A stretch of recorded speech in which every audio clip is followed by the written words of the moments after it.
इस वीडियो में हम एमवी केबल के डिजाइन एवं लेइंग की प्रक्रिया के बारे में चर्चा करेंगे। केबल सिलेक्शन के लिए जरूरी पैरामीटर्स इस प्रकार हैं: supply voltage, connected load, length of cables, diversity factor, derating factors. Cable के सिलेक्शन के लिए लाइन करंट, डिरेटिंग इफेक्ट्स और वोल्टेज ड्रॉप का पता होना जरूरी है। केबल में बहने वाले करंट की कैलकुलेशंस करने के लिए दिए गए फॉर्मूला का प्रयोग करते हैं। साधारणतः 6 प्रकार के केबल डिरेटिंग फैक्टर्स होते हैं: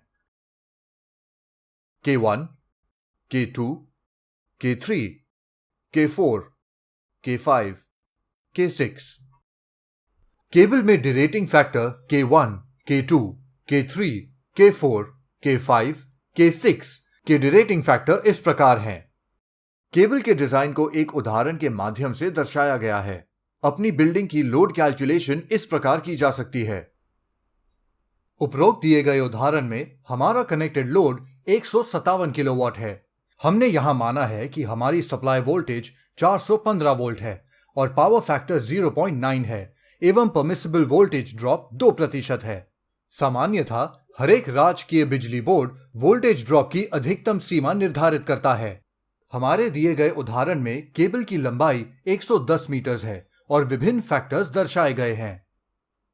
अब यहां हमने ऊपर दिए गए उदाहरण के अनुसार लाइन करंट की गणना की है, जो कि 242 एम्पियर है। अब हम 242 एम्पियर पर विभिन्न डिरेटिंग फैक्टर्स की गणना करेंगे। हमने ये पाया कि डिरेटिंग इफेक्ट लगाने के बाद हमारा फुल लोड करंट 300 एम्पियर है।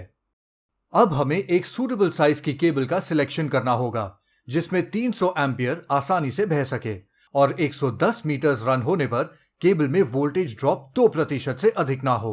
टेबल 2 के अनुसार 300 एम्पियर लोड करंट पर 240 स्क्वायर मिलीमीटर की केबल को सिलेक्ट करके वोल्टेज ड्रॉप की कैलकुलेशन करेंगे। कैलकुलेशन करने के बाद हमने पाया कि 3.5 core 300 square millimetre aluminium conductor XLPE insulated armour cable की जरूरत पड़ेगी। सुविधा के लिए पीवीसी केबल का साइज इस टेबल के द्वारा ज्ञात कर सकते हैं। यहां cable laying direct in ground की डायमेंशन दर्शाई गई है। केबल बिछाने के तरीके कुछ इस प्रकार हैं: laying of cable direct in ground without sand cushioning, laying of cable direct in ground with sand cushioning and protective covering. यहां पर अंडरग्राउंड केबल के ऊपर होने वाली रेत एवं ईंटों को बिछाने के तरीके को दर्शाया गया है।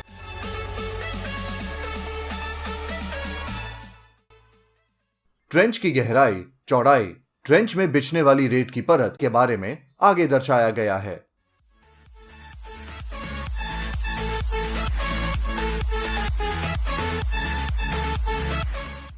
Laying of cable in pipes closed ducts, laying of cable on cable tray, laying of cable on surface, laying of cable in open ducts। Cable accessories. Cable work में विभिन्न एक्सेसरीज प्रयोग में आती हैं। हमारी पहली एक्सेसरी थिम्बल्स है। केबल साइज को थिम्बल साइज से मैच करवा कर लगाए। केबल एंड टर्मिनेशन प्रोसेस इस प्रकार है: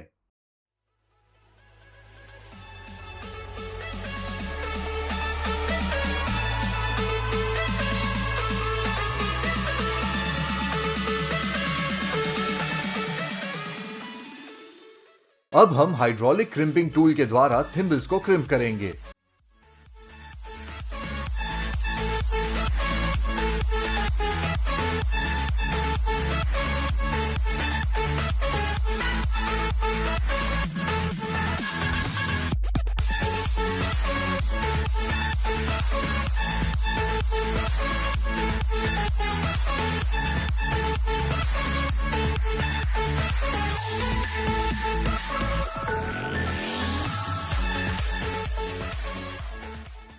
दूसरी एक्सेसरी कंप्रेशन ग्लैंड है, जो कि 2 प्रकार के होते हैं, जैसा कि नीचे दर्शाया गया है। यहां दर्शाया गया है कि केबल में कंप्रेशन ग्लैंड कैसे लगाया जाता है।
केबल्स को बिछाने से पहले और बिछाने के बाद 500 वोल्ट मेगर की सहायता से कंटिन्यूटी एवं इंसुलेशन टेस्टिंग की जाती है, जैसा कि चित्र में दिखाया गया है। Cable drum unrolling. नीचे चित्र नंबर 1 में केबल को हवा में उठाए रखने के लिए 2 मजबूत जैक और एक स्टील की रॉड दर्शाई गई है। यहां पर यह ध्यान रखना चाहिए कि रॉड एंड जैक इतनी मजबूत हो कि केबल ड्रम के भार को आसानी से संभाल सके। चित्र नंबर 2 और 3 में पुली दिखाई गई है, जिस पर केबल को रखकर आसानी से केबल को ड्रम से खींचकर ले कर सके। Cable bending. केबल बेंड करते हुए कोई भी केबल बेंड शार्प नहीं होना चाहिए। केबल बेंड का दाया इस टेबल के अनुसार होना चाहिए। Looping of cable. मूल स्थापना के समय केबल के प्रत्येक टर्मिनल छोर पर और भूमिगत जोड़ों के प्रत्येक तरफ लगभग 3 मीटर अतिरिक्त केबल छोड़ी जानी चाहिए।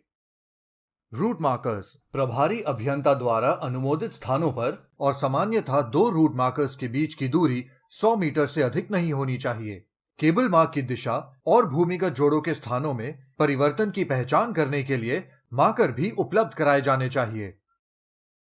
आमतौर पर हम 3 प्रकार के केबल रूट मार्कर का उपयोग करते हैं: plate type marker, CC marker, inscription. शब्द MVHV केबल जैसे भी दिया हो मार्कर पर अंकित किया जाएगा। भवन में केबल प्रविष्टि के लिए पाइप भवन से नीचे की ओर ढलान वाले होने चाहिए। केबल बिछाए जाने के बाद पानी के प्रवेश से बचने के लिए भवन के अंत में पाइपों को उपयुक्त रूप से सील कर दिया जाएगा। केबल के बारे में अधिक जानकारी के लिए कृपया CPWD general specification for electrical works part 1 internal और पार्ट 2 एक्सटर्नल का अवलोकन करें। धन्यवाद।